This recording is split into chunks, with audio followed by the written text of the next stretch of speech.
La statue de Napoléon a fait les frais ce matin d'une opération coup de poing organisée au niveau national par les jeunes agriculteurs.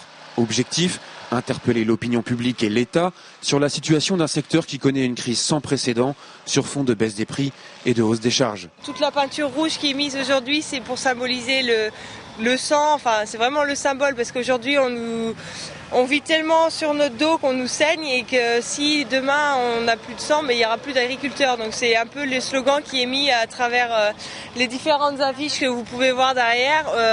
Que serait Paris sans la Tour Eiffel et que serait la France sans ses agriculteurs? Dans cette crise, aucun secteur n'est épargné. On a beaucoup parlé du lait ces temps-ci, mais toutes les filières sont logées à la même enseigne. Du côté des exploitants, même constat, sauf que les JA sont évidemment en première ligne.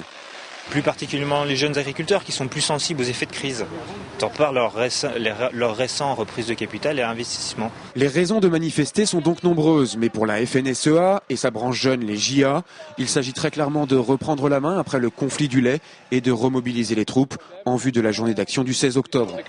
La manifestation aujourd'hui, c'était un prémisse. On appelle tous les jeunes agriculteurs à venir avec nous le 16 octobre et tout le milieu rural aussi pour faire voir la détermination qu'on a.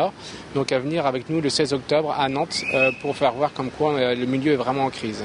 Difficile donc de ne pas faire le lien entre cette opération et les manifestations prévues demain par l'appli, la Coordination rurale et la Confédération paysanne, 3 organisations qui ont mené la grève du lait contre l'avis de la FNSEA.